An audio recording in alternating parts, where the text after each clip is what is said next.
kita sambut Sang Raja. Haleluya. Mari kita puji namanya.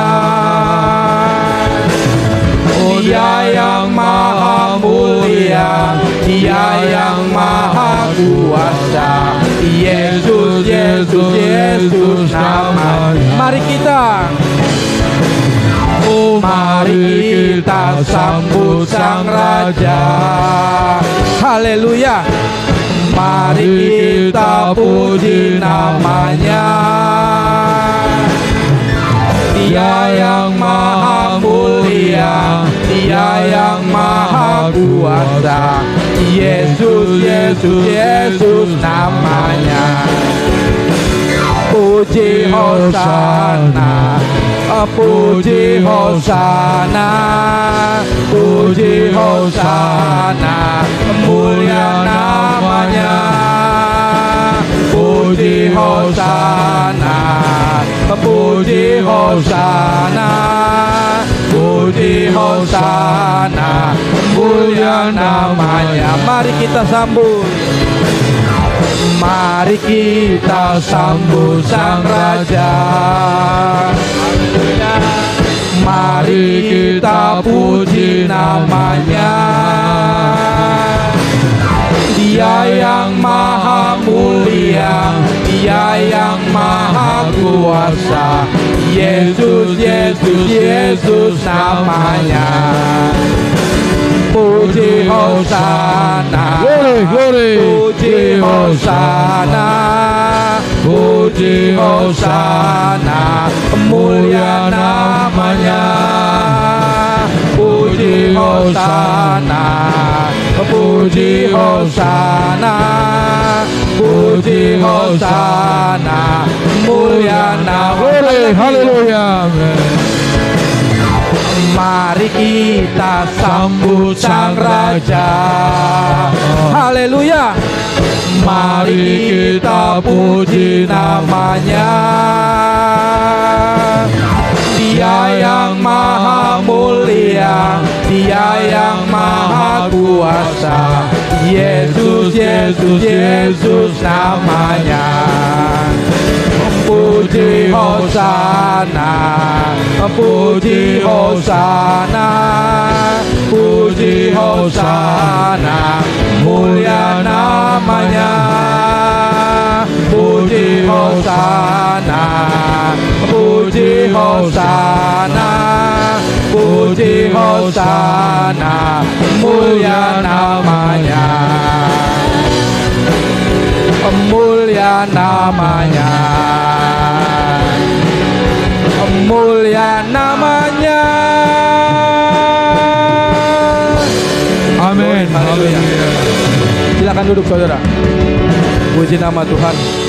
Amin. Biarlah hati kita, hidup kita selalu menyambut datangnya Tuhan. Datangnya Tuhan, karena kalau kita takut berarti kita belum siap kedatangan Tuhan. Puji nama Tuhan. Sebentar mau mendengarkan firman Tuhan, kita angkat pujian penyembahan. Ku menyembahmu.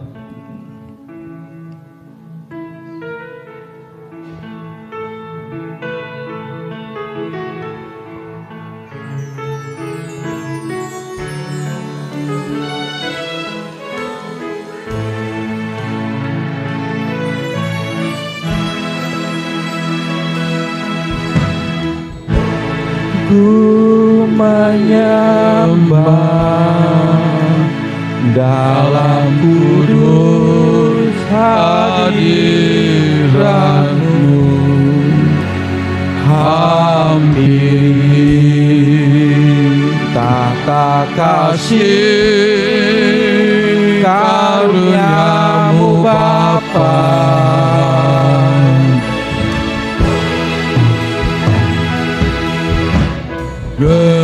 Kekuatanku hanya dalam hadirat-Mu, Yesusku. Hanya Kaulah segalanya. Glory, haleluya.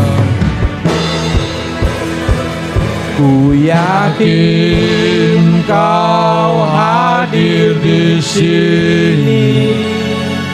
Ku rasakan kuasa yang tak terbatas. Ku yakin Kau nyata di sini. Kemenangan terjadi di sini. Mari kita bangkit berdiri, saudara. Glory, haleluya.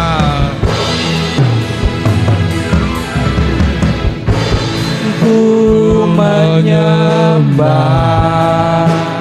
dalam kudus hadirat-Mu. Hampiri tata kasih karunia-Mu Bapa.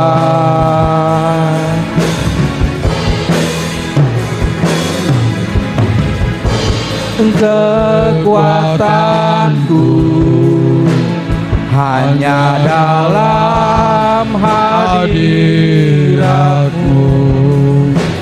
Yesusku. Hanya Kaulah segalanya. Glory, amen. Ku yakin Kau hadir di sini. Ku rasakan kuasa yang tak terbatas. Ku yakin Kau nyata di sini. Kemenangan terjadi di sini. Haleluya, amin. Ku yakin Kau hadir di sini. Ku rasa, amin, haleluya, haleluya. Kami undang Roh Tuhan. Ku yakin Kau nyata di sini. Kemenangan terjadi di sini. Glory, haleluya, amin. Yahweh Rafa Elohim Shaddai Jireh Adonai se manifestará. Yahweh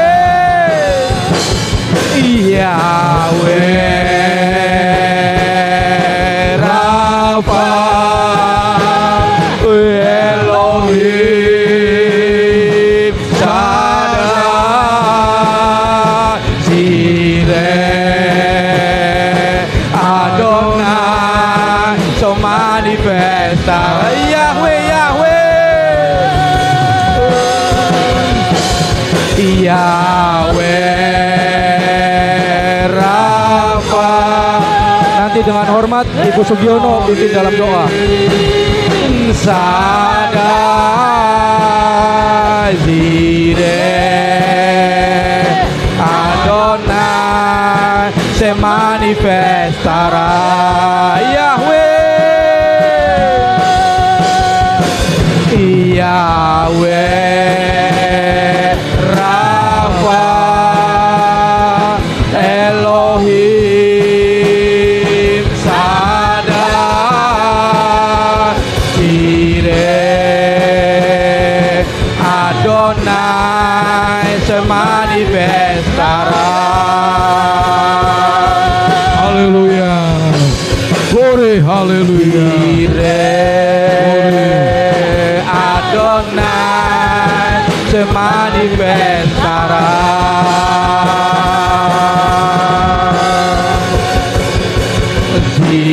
Jireh Adonai se manifestará.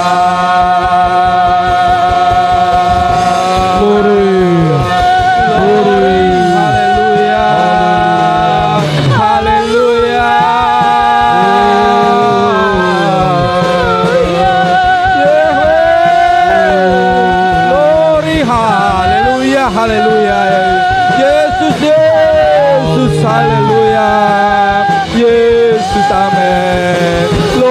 glory, glory.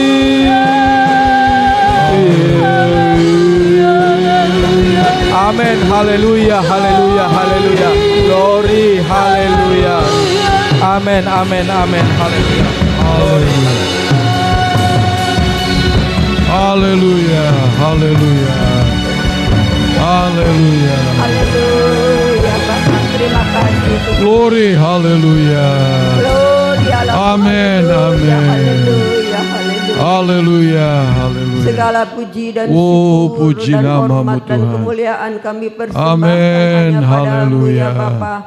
Pagi yang indah ini Tuhan, kami boleh Haleluya, datang ke hadapan haleluya, hadirat-Mu yang kudus. haleluya. Kami datang menyembah Engkau, agungkan, tinggikan, muliakan Engkau. Amin, Kami amin. sanjung dan kami cinta Glory, Engkau, Tuhan haleluya. Yesus. Kami bangga Glory, Bapa mempunyai haleluya. Allah yang besar dan heran Amin, seperti amin, Engkau. haleluya. Kami bangga Yesus mempunyai Bapa yang luar Amin, biasa hebat haleluya. dan dahsyat seperti Engkau Tuhan. Kami boleh mengucap syukur Tuhan. Syukur atas cinta dan kasih-Mu yang begitu indah bagi hidup kami ya Bapa. Kami percaya Engkau Allah yang kudus dan luar biasa Tuhan. Engkau sanggup Tuhan Yesus akan mengadakan apa yang Tuhan Yesus Engkau urapi kami dengan kasih kemurahan-Mu yang dari sorga. Berikan kami Tuhan iman yang teguh, kuat, taat, setia mengiring kepada Engkau ya Bapa.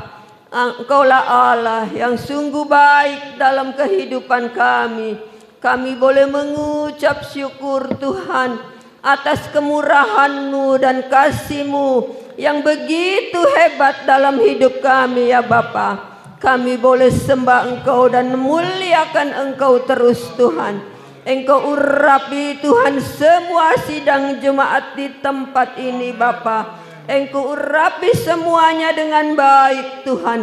Yang sakit Engkau sembuhkan, yang lemah Engkau kuatkan dalam kesusahan. Engkau hiburkan mereka dengan baik ya Bapa. Urapi mereka semua di tempat ini Tuhan, dengan kuasa Roh Kudus-Mu yang dari sorga ya Bapa. Berkati hamba-Mu sebentar yang akan membawakan firman-Mu, agar firman-Mu yang sebentar akan dibawakan oleh hamba-Mu boleh menjadikan berkat kekuatan bagi iman percaya kami kepadamu ya Bapa. Berkati Tuhan Yesus. Sebentar Tuhan, Engkau kuatkan kami, Engkau peliharakan kami, Engkau urapi kami Bapa, oleh kasih kemurahan-Mu yang begitu dahsyat dan heran dalam kehidupan kami ya Bapa. Engkau sudah memberikan kepada kami Tuhan kekuatan iman yang teguh Bapa, kekuatan kesehatan bagi tubuh kami juga. Kami boleh mengucap syukur Tuhan. Engkau masih memberikan kepada kami Tuhan iman yang teguh dan kuat mengiring kepada-Mu Tuhan. Kami tidak pernah akan sia-siakan akan kebaikan Engkau Tuhan. Kami akan tetap percaya Engkau, karena Engkaulah Allah kami yang heran dan patut disembah dan diagungkan tinggi Bapa. Terpujilah akan nama-Mu, terpujilah akan kasih-Mu, terpujilah akan kuasa Roh Kudus-Mu ya Bapa. Kami boleh mengucap syukur semuanya Bapa. Kami mau serahkan Roh Kudus di dalam nama Tuhan Yesus Kristus. Haleluya, haleluya. Amin.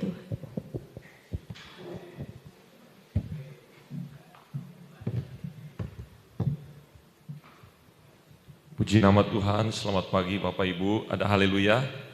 Haleluya! Puji nama Tuhan, kita akan masuk di dalam firman Tuhan. Saya angkat tema saya hari ini yaitu masalah sebenarnya. Kenapa saya angkat tema ini? Karena tidak sedikit manusia yang gagal fokus, mengerti benar untuk apa dia hidup. Sekali lagi, ada banyak orang Kristen secara khususnya gagal fokus sehingga dia tidak tahu mana itu masalah yang sementara, dan mana masalah yang betul-betul masalah. Saya mau umpamakan seperti ini. Ketika pisau diciptakan untuk apa? Memotong. Pena, bolpen diciptakan untuk apa? Menulis. Lem diciptakan untuk apa? Merekatkan. Pertanyaannya, manusia, saya dan saudara, diciptakan untuk? Tidak sedikit yang menjawab berbeda-beda. Padahal manusia diciptakan untuk satu fungsi. Ketika fungsi itu tidak berjalan, maka manusia itu dinyatakan gagal di dalam menjalankan ciptaannya. Lihat di sini. Kalau ada lagu berkata, hidup ini adalah kesempatan. Lihat, manusia ini diciptakan untuk apa? Hidup ini untuk melayani Tuhan. Inilah tujuan kita. Diciptakan oleh Tuhan untuk melayani Tuhan. Bukan melayani manusia. Bukan untuk menjadi hamba uang. Mari kita masuk di dalam tema kita, masalah sebenarnya. Kita buka di dalam ayat perdana kita. Ya. Mari kita semua bangkit berdiri. Kita akan membaca Mazmur 90 ayat yang ke-12.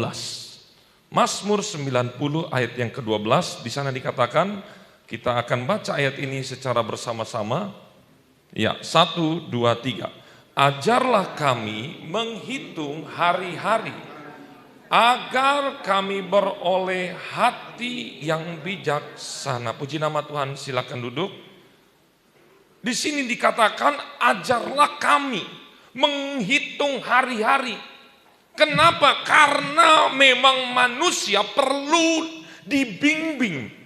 Banyak yang menyia-nyiakan hidup ini untuk segala sesuatu yang sebenarnya tidak penting.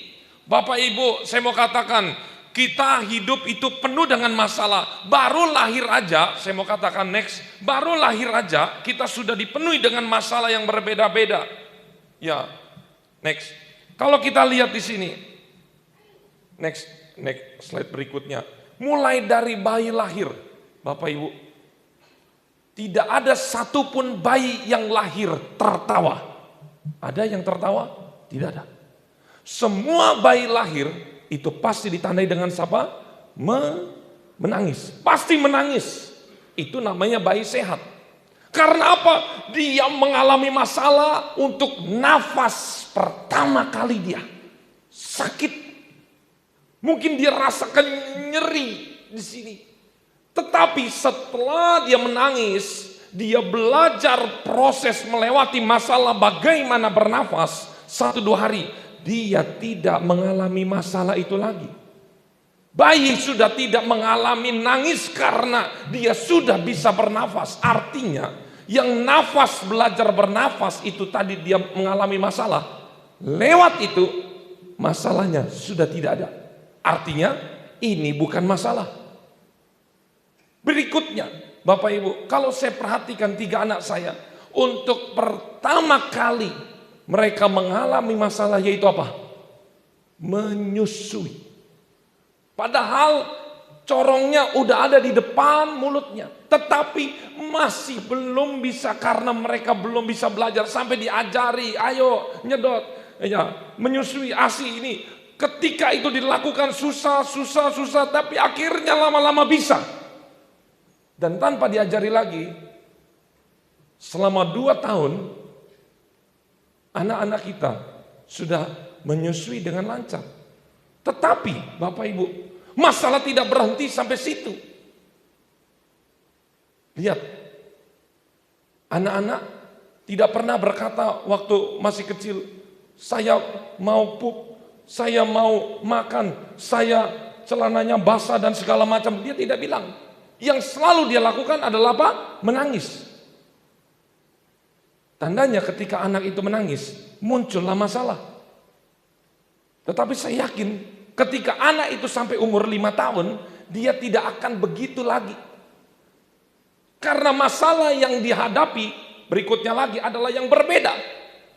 Anak saya yang ketiga mengalami masalah sekarang, masalahnya dia mulai membaca dan menghitung. Bagi dia masalah, tetapi sudah lewat dari situ, itu tidak masalah lagi. Contohnya anak saya pertama, udah tidak bermasalah dengan masalah baca dan menghitung. Artinya ini sekali lagi, masalah ini adalah masalah sementara. Berikutnya lagi, sampai dia besar. Apa sih masalah pemuda remaja? Masalah apa? Percintaan. Masalah apa? Uang jajan. Cuman 2 itu muter-muter aja. Kenapa saya angkat ini Bapak Ibu? Karena sekarang lagi viral bunuh diri. Yang bunuh diri bukan agama seberang, agama Kristen. Bukan orang biasa, orangnya saya rasa ini orang-orang cukup semua karena dia itu sudah mahasiswa di universitas ternama semua. Di Surabaya 2. Salah satunya adalah anak hamba Tuhan. Menurut orang tua saya di Jakarta ada lagi 1, saya nggak tahu di tempat lain. Ini masalah. Kenapa mereka bunuh diri? Karena mereka menganggap ketika bunuh diri mengakhiri masalah. Tetapi saya mau jelaskan hari ini bahwa masalah itu adalah sesuatu yang menyenangkan. Mari langsung saja kita baca, next terus kita baca di dalam firman Tuhan. Ya, terus di dalam Pengkhotbah 3 ayat yang ke-9. Kita akan baca ayat ini sampai dengan ayat yang ke-10. Ini menurut Amsal Salomo, ya langsung melanjut, dikatakan, apakah untung pekerja dari yang dikerjakannya dengan berjerih payah? Ayat 10, aku telah melihat pekerjaan yang diberikan Allah kepada anak-anak manusia untuk apa? Melelahkan dirinya. Tetapi di sini belum dijelaskan secara penuh.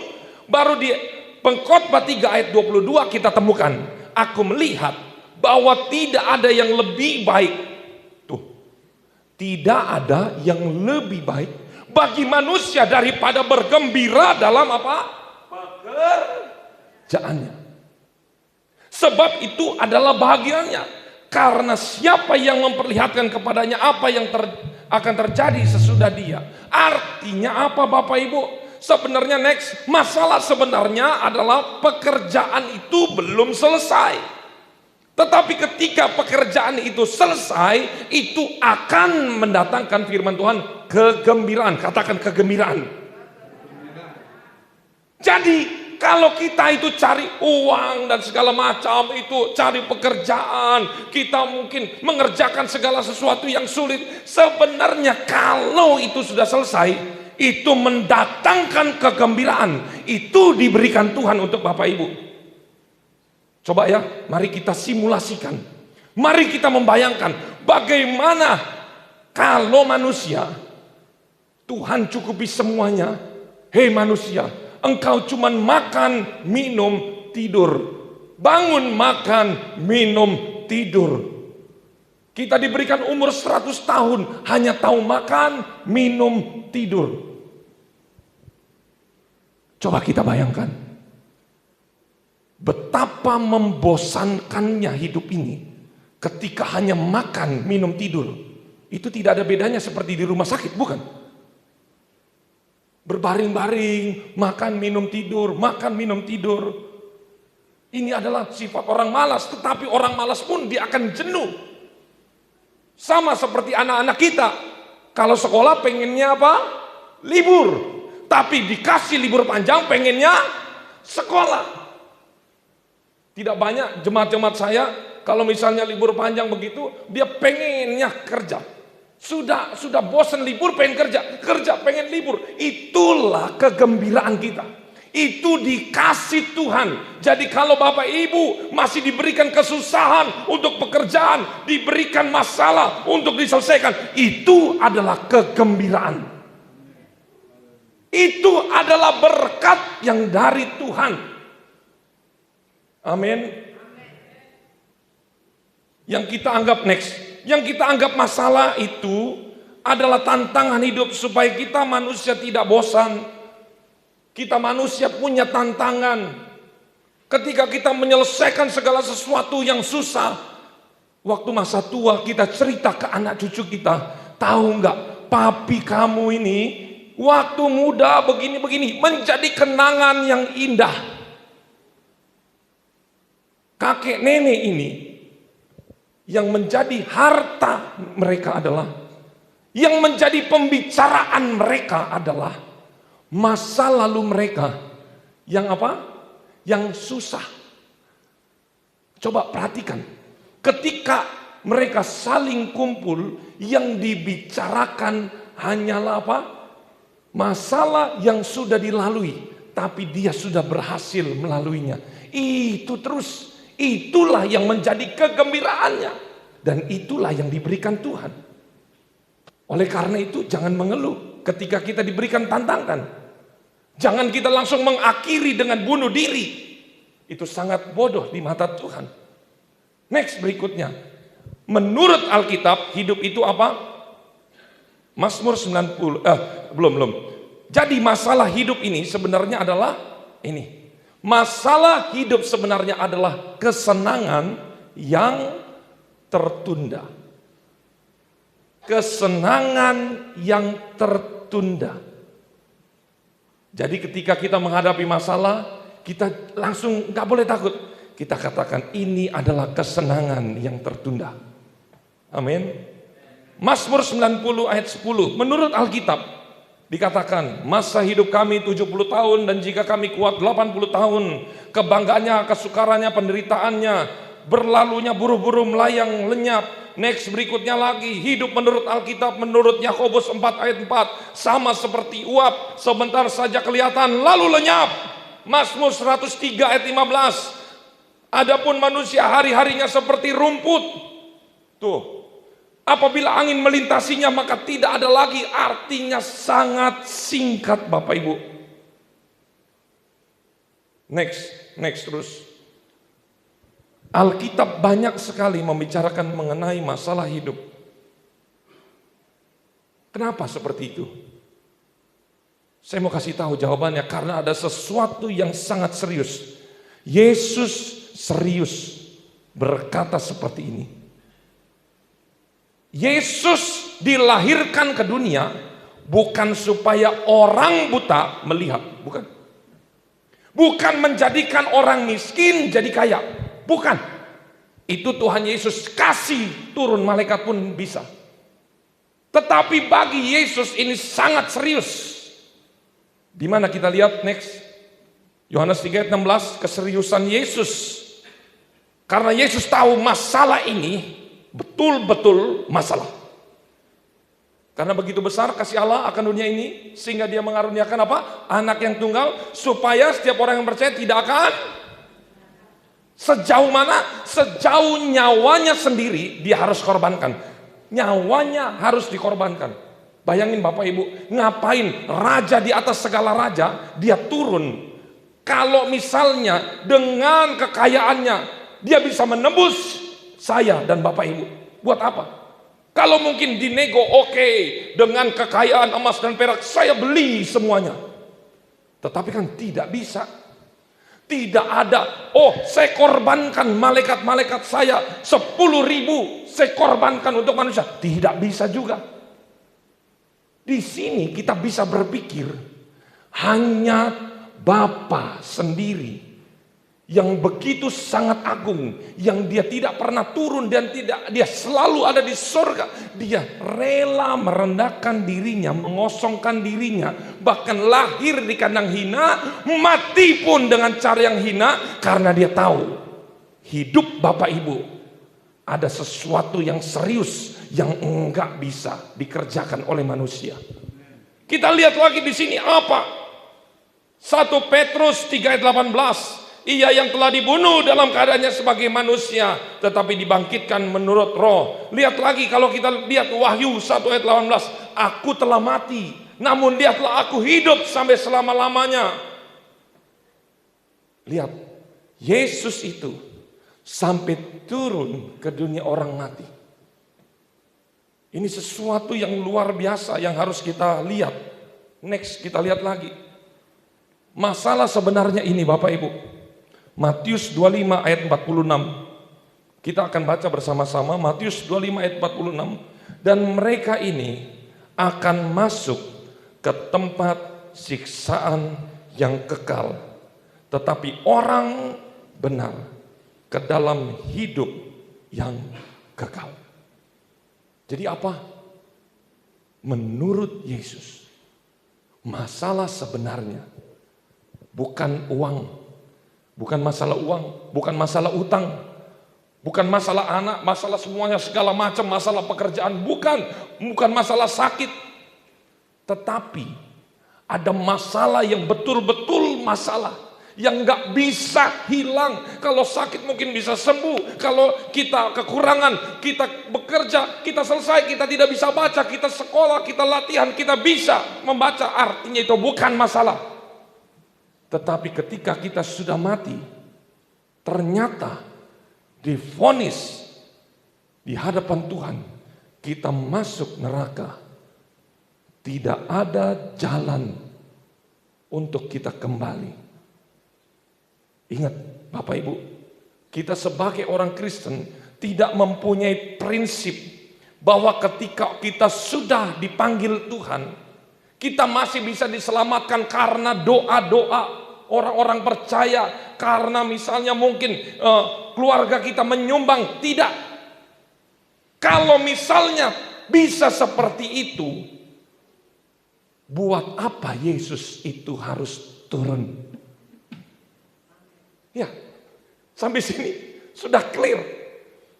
Buat apa Yesus capek-capek turun kalau memang masih ada kesempatan manusia setelah mati bisa masuk ke dalam surga. Tapi Yesus mau berkata, sekali masuk neraka, maka hukumannya kekal untuk selama-lamanya. Enggak bisa ditawar. Ketika saya melihat kakak saya, apa yang terjadi? Saya berpikir jauh lebih ke depan. Saya menjadi teringat dengan kata-kata Tuhan Yesus. Coba kita semua baca Lukas 23. Tidak ada di slide. Lukas 23 ayat 27. Lukas 23 ayat 27.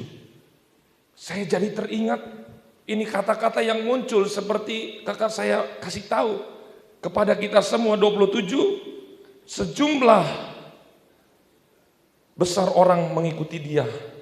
Di antaranya banyak perempuan yang menangisi dan meratapi dia. Ayat 28, Yesus berpaling kepada mereka. Hai putri-putri Yerusalem, janganlah kamu menangisi aku. Melainkan apa? Tangisilah dirimu sendiri dan anak-anakmu. Kalau yang sudah meninggalkan kita bisa berbicara, dia akan berbicara seperti ini. Jangan tangisi aku. Karena ketika dinyatakan, divonis oleh Tuhan bahwa hidupnya berkenan di hadapan Tuhan, itu bukan masalah. Justru yang sedang menghadapi masalah itu saya. Itu Bapak Ibu. Bisa tidak? Di dalam keadaan seperti kakak saya kurang lebih sekitar 7 tahun, dia tidak mengakhiri hidupnya. Nggak sedikit orang yang karena sakit dia udah frustasi, akhirnya dia bunuh diri. Tidak sedikit yang karena sakit dia kecewa, dia tinggalkan Tuhan.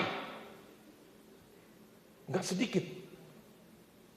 Mungkin KTP-nya masih Kristen, tapi tanda orang meninggalkan Tuhan, hadir di gereja aja sudah tidak pernah.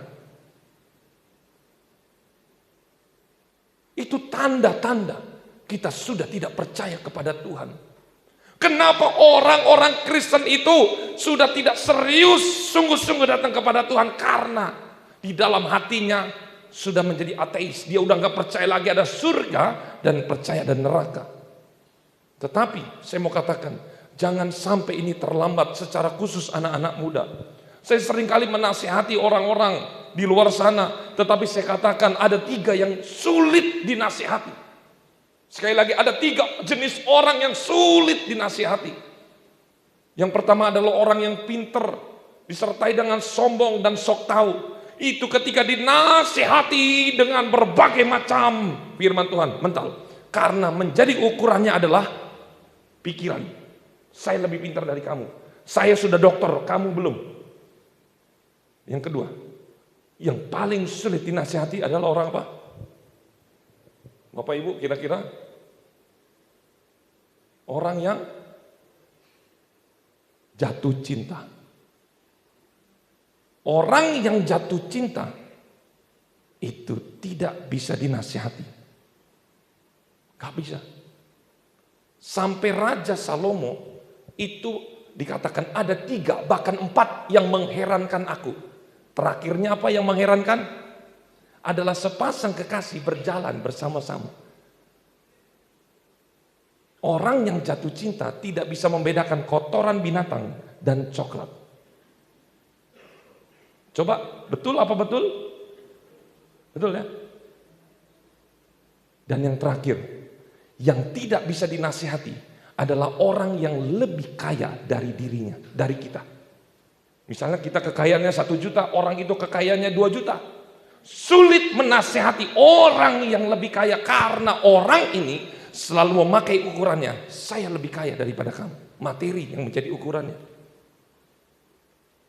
Tetapi sekali lagi, di tempat ini tidak ada yang mustahil. Saya tidak tahu Bapak Ibu mengalami masalah apa, mengalami problem apa, tetapi yang saya mau katakan, itu bukan masalah. Katakan kiri kanan, itu bukan masalah. Sakit, itu bukan masalah. Kita masih punya Tuhan dan Juru Selamat. Kekurangan, itu masih bukan masalah. Karena ada firman Tuhan, jangan kamu khawatir akan makan dan minum. Burung di udara saja Tuhan pelihara. Saya mau katakan, yang betul-betul masalah adalah pastikan diri kita setiap hari sebelum tidur, pastikan diri kita sudah berkenan di hadapan Tuhan. Kenapa sebelum tidur Bapak Ibu? Ini terakhir. Karena banyak orang yang bisa tidur tapi susah bangun.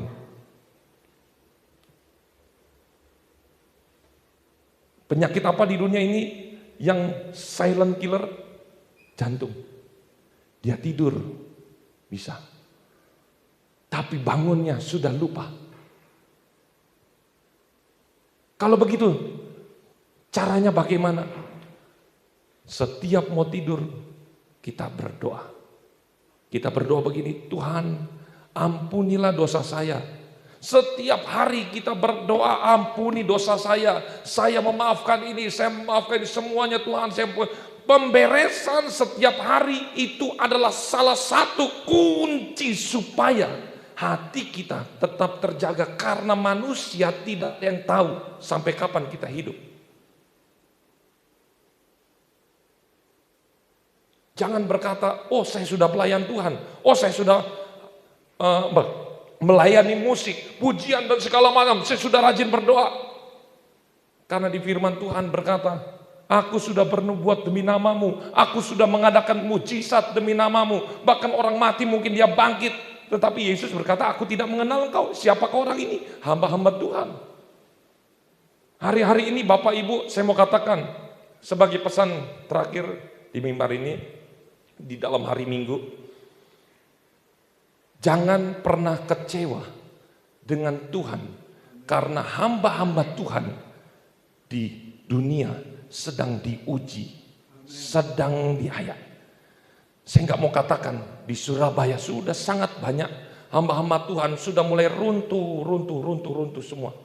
Kejahatannya sudah tidak masuk akal lagi. Sehingga banyak jemaat-jemaatnya merasa kecewa. Waktu saya kemarin pelayanan, dia sampai katakan sakit hati. Dia udah nggak percaya lagi dengan pendeta pria. Banyak yang kecewa Saya mau katakan manusia bisa mengecewakan, tetapi tolong jangan pernah kecewa kepada Yesus. Karena Yesus tidak pernah salah. Amin. Saya mau nyanyikan satu pujian sebelum saya kasih kepada. Iya, bisa maju. Sekali Yesus, selamanya Yesus. Habis itu mungkin ada pesan-pesan dari Bapak Gembala untuk kita semua. Saya yakin ayat ini. Oh ya. D. Dalam segala keadaan, waktu berlimpah maupun kurang, tetap Yesus yang mempesona hatiku. Dia beri damai dan kesempatan baru di setiap musim kehidupan. Waktu ku kuat maupun lemah, tetap Yesus yang mempesona hatiku. Dia beri hidup dan kesempatan baru. Sekali lagi. Dalam segala keadaan, segala keadaan, waktu berlimpah maupun kurang, maupun kita kurang, jangan kena kecewa kepada Yesus yang mempesona hatiku. Dia beri damai, dan kesempatan baru di setiap musim kehidupan. Di setiap musim kehidupan, waktu ku kuat maupun lemah, tetap Yesus yang mempesona hatiku.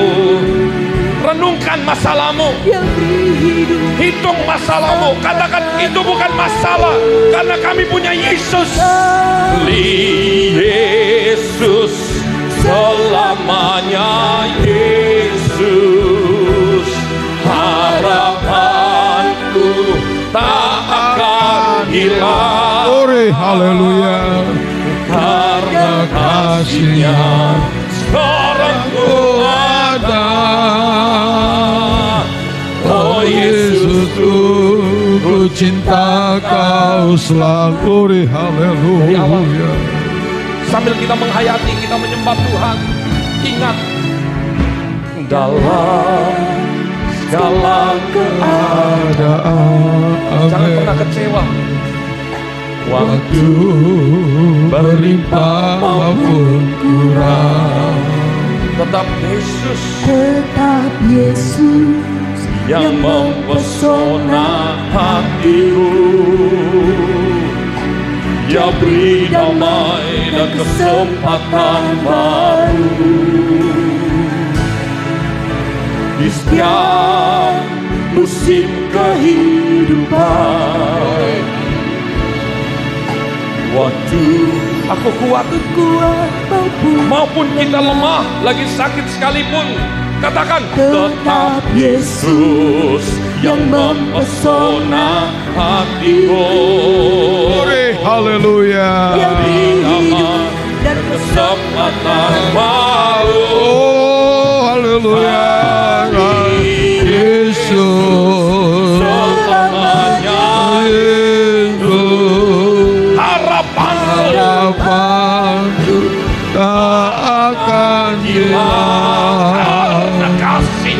Karena kasih-Nya sekarang ku ada. Oh Yesus, cepat saja nyanyikan pujian ini. cinta Kau selama. Sekali Yesus, sekali Yesus selamanya. Yesus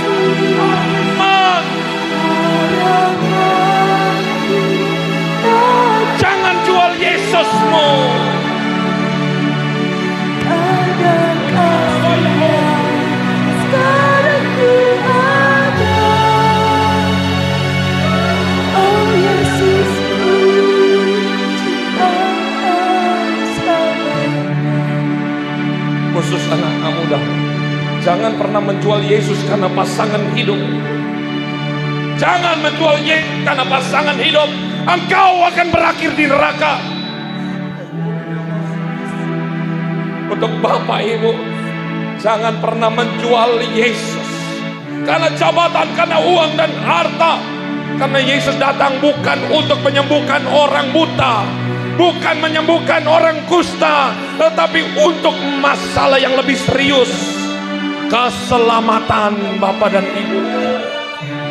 Keselamatan nilainya mahal. Cuma satu Tuhan kita. Tidak ada Tuhan yang lain yang mau mati buat saya dan saudara. Gak ada. Pengkhotbah 12 ayat 13. Akhir kata dari segala yang didengar ialah takutlah akan Allah, berpeganglah kepada perintah-perintahnya, karena ini adalah kewajiban setiap orang. Karena Allah akan membawa setiap perbuatan ke pengadilan yang berlaku atas segala sesuatu, meskipun itu tersembunyi, entah itu baik ataupun jahat. Perhatikan, hidup kita cuma satu kali. Uang tidak ada, bisa dicari. Kita sakit, kita bisa kembali disembuhkan. Keselamatan ketika hilang tidak akan bisa kembali.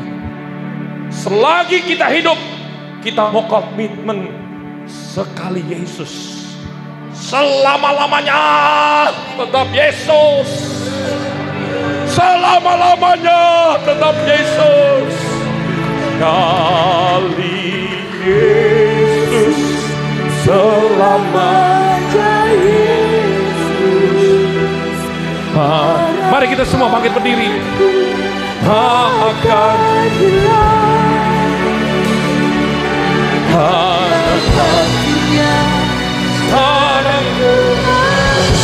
saya mau dengar suara dari Bapak Ibu pemuda-pemudi.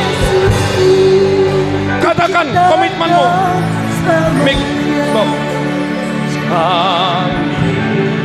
Perdengarkan suara.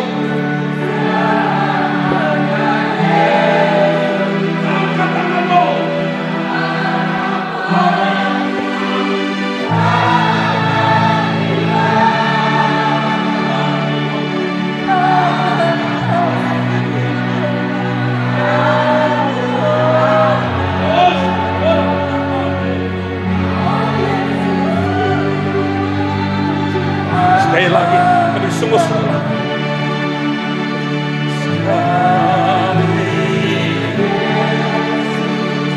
Oh, Yesus, Yesus, Yesus.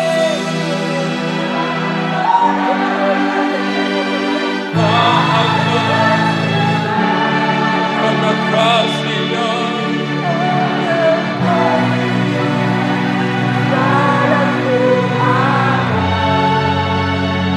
Pemulihan terjadi pagi ini. Ku cinta Kau selalu. Pemulihan terjadi pagi Yesus. Pemulihan dalam nama Yesus. Mujizat di dalam nama Yesus. Api Roh Kudus. Api Roh Kudus. Api Roh Kudus. Jama. Mari kita sembah Tuhan. Haleluya, haleluya, haleluya, haleluya, haleluya. Oh, labakala wasikon. Fire. Api Yesus. Pertobatan. Pertobatan. Pertobatan. Karena kasih-Nya sekarang ku ada. Oh Yesus, ku cinta Kau. Kali Yesus,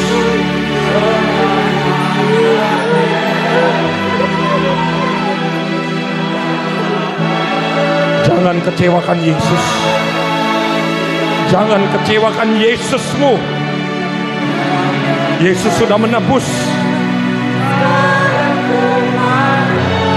Kulata kaya.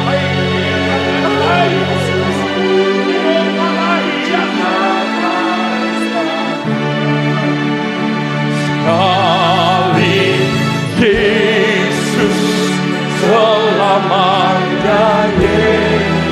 Harapkan. Jangan pernah kecewa.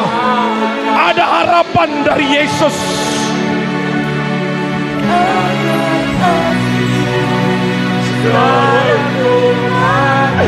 Oh Yesus. Sekali lagi kita nyanyikan dengan semangat, dengan sungguh-sungguh. Oh sekali Yesus selamanya. Yesus harapan, harapan, harapan. Sekarang Tuhan, oh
tetap Yesus untuk selama-lamanya dalam hidup kami. Tuhan melihat setiap jemaat Tuhan yang hadir pada pagi hari. Tuhan melihat setiap kerinduan kami Tuhan. Biarlah hanya Yesus satu-satunya yang kami andalkan. Hanya Yesus satu-satunya yang kami percaya. Terima kasih Bapa kami yang baik. Materaikan firman-Mu Tuhan dalam setiap kehidupan kami. Kami tidak hanya mau menjadi pendengar, tapi kami mau menjadi pelaku-pelaku firman Tuhan. Biarlah Tuhan, kami sudah mengerti masalah kami yang sebenarnya. Kalau kami tidak hidup takut akan Tuhan, kalau kami tidak hidup seturut dengan perintah Tuhan, karena itu Bapa, ampuni setiap kami Tuhan. Biarlah Tuhan mulai hari ini Tuhan, kami mau lebih lagi mengerti isi hati Tuhan, lebih lagi mengerti apa yang Tuhan mau dalam hidup kami. Memberkati hamba-Mu Tuhan, urapi senantiasa Tuhan urapan Allah dalam kehidupannya. Kami semua yang telah mendengar firman Tuhan, kami semua telah diberkati oleh Tuhan. Terima kasih Bapa kami yang baik, kami mengucap syukur. Sebentar kami akan memberikan korban persembahan. Biar korban persembahan kami menyenangkan hati Tuhan. Dalam berkat nama Tuhan Yesus Kristus. Haleluya. Amin. Puji Tuhan, saudara-saudara, saya sangat dikuatkan dengan firman Tuhan pada pagi hari ini. Ya, memang secara manusia, meskipun kami hamba Tuhan, tapi kami masih manusia. Setelah diberitakan hari Minggu kemarin, habis ibadah kami video call, dalam keadaan drop. Mulai saat itu saya berdoa siang malam sama Tuhan. Tuhan, nyatakan kuasa-Mu Tuhan. Begitu cepat Tuhan akan memulihkan kalau Tuhan mau. Begitu cepat Tuhan sembuhkan kalau Tuhan mau. Saya seolah-olah seperti menuntut sama Tuhan. Tapi kejadiannya, ya Tuhan lebih tahu. Secara manusia saya sebagai papinya kecewa, sakit. Saya sayang semua anak-anak saya. Tapi dia memang ada di hati saya sejak dia lahir. Tapi saya tidak tunjukkan sayang saya kepada anak ini. Tapi saya bersyukur sekali sama Tuhan. Ibu Rohani langsung berangkat hari Minggu, saya hari Senin. Sempat masuk di kamar ruang ASU yang ketat sekali. Ibu Rohani diizinkan kurang lebih jam 11 malam baru boleh. Dan ngobrol. Maminya hanya ingin supaya kamu merasa ada salah, ada kekurangan, kebodohan, minta ampun sama Tuhan. Dan dia menangis dan dia juga berdoa minta ampun sama Tuhan kalau ada salah kurangnya. Minta ampun sama maminya dengan air mata. Tolong kasih tahu papi, ya maafkan saya kalau saya ada salah kurang. Rupanya itu pesan-pesan terakhir. Dan besoknya saya baru dapat kesempatan nengok sekitar jam 12 siang apa setengah 1. Saya gambarkan video call Minggu, wajahnya yang drop itu sudah sangat wajahnya begitu menahan sakit barangkali. Tapi waktu saya masuk di ruang ASU kurang lebih setengah 1, saya datang lihat itu ada mungkin 10 lebih orang yang dirawat. Dari semua yang dirawat, cuma dia yang saya lihat. Wajahnya cantik. Cantik. Putih, bersih. Lalu saya bercakap-cakap, dia beri kekuatan dan Margaret, jangan takut, jangan khawatir. Kita punya Tuhan Yesus. Kita punya Tuhan. Dia sayang sama kamu. Jangan takut. Lalu keluarlah dari mulutnya, Papi, Margaret tidak takut. Tidak takut. Margaret tidak khawatir. Oh, puji Tuhan. Lalu kami berdoa di situ. Saya pegang tangannya. Habis itu saya cium dia berulang-ulang. Karena batas waktunya memang sangat dibatasi. Tapi yang membuat saya bertanya-tanya, kok kenapa wajahnya segitu baik, ceria, sukacita, damai, sejahtera.